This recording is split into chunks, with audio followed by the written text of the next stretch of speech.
Hello, this is Mark Tybee, and today I want to talk to you a little bit about memorials.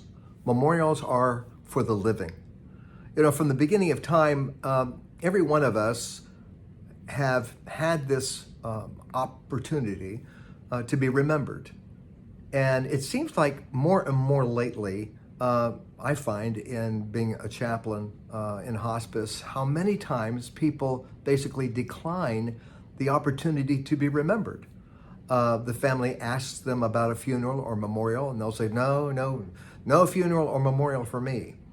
And I don't think they realize how important that is to you as the family members. Perhaps it's because maybe they don't feel worthy of having a memorial. Maybe they are not really into a lot of this fuss. But truth be known, they won't be there. And if they understood how important it is for you and for friends to be able to have this time together, to remember them, to honor them, I believe that they would really want you to have that opportunity. And so I just want to share a little bit with you today about how to make that happen. You say, well, my goodness, it's been, it's a little bit late for this particular message, Mark. Well, not really. Because even if you don't have something that's formal, you can still have a memorial. Even if it is something as simple as basically having friends and family over, for a meal, depending upon the weather, if it's nice, having people gather together at a park. And the purpose of this gathering is to remember a parent, a sibling, a child.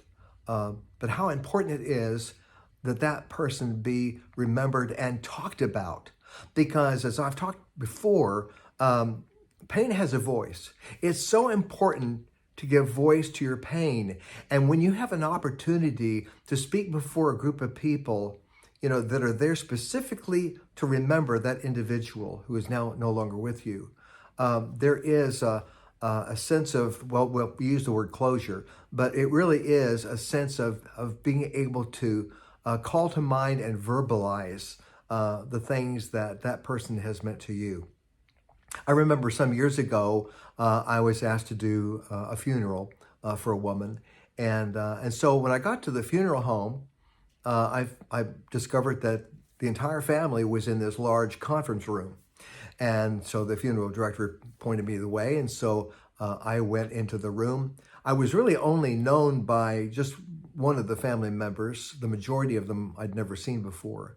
And they invited me to sit down and we exchanged, greetings and introductions.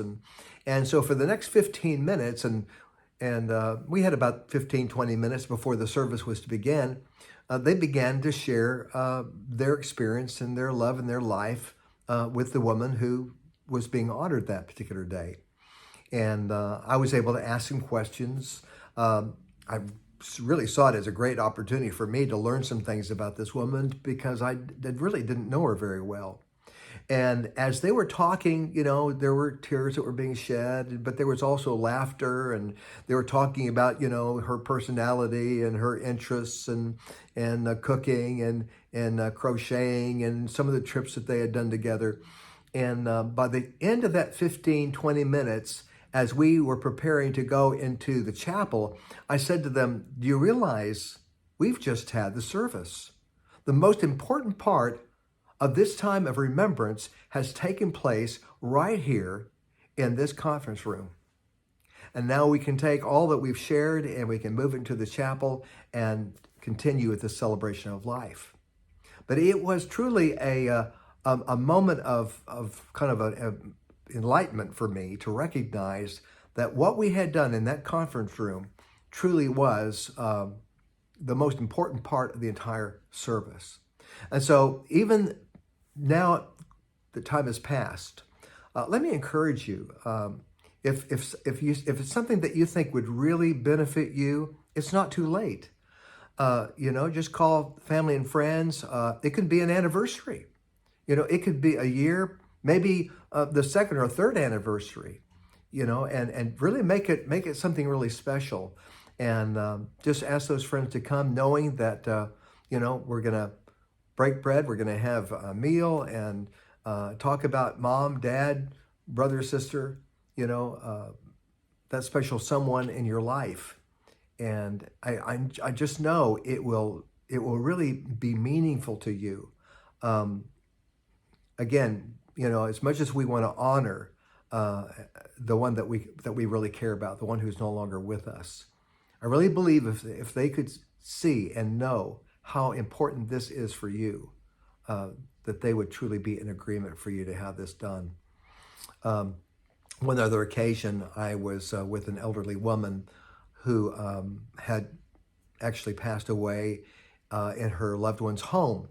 I had yet to even meet this family. And so I pulled up in front of the house and I was like, Lord, I don't know what I'm going to do or say. Here I am, a stranger walking into this family's home, and there was a hospital bed that was in the living room. Her body was had already been prepared, and she was laying there and very peaceful. She had three granddaughters that were most of them teenagers that were sitting at the foot of her bed. And I walked in, and the family greeted me, and I smiled and told them who I was, and talking about a fish out of water. And so I walked over, and I just thought, Lord, what can I say? And I sat down near these girls and their grandmother, and I said to them, tell me some things about your grandmother. Tell me some of your favorite memories, and that began. That got the ball rolling, and just one after the other was talking about, their favorite memories and the things that they did with their grandma and how wonderful she was, and the cookies that she would bake, and the sweaters that she would knit, and the times and the trips that they would take together, and I must say, if there was anything that I actually accomplished, in the short time I was there, was getting those granddaughters to talk, about their grandmother, and they were laughing, they were crying. It truly was a momentous occasion that I know that they carried with them and are carrying with them more than likely through all of their lifetime. And so this is an opportunity for you to make some memories. So let me encourage you, take advantage of the opportunities that you have. I believe that friends and family would love to share that opportunity with you. And so, Lord bless you today.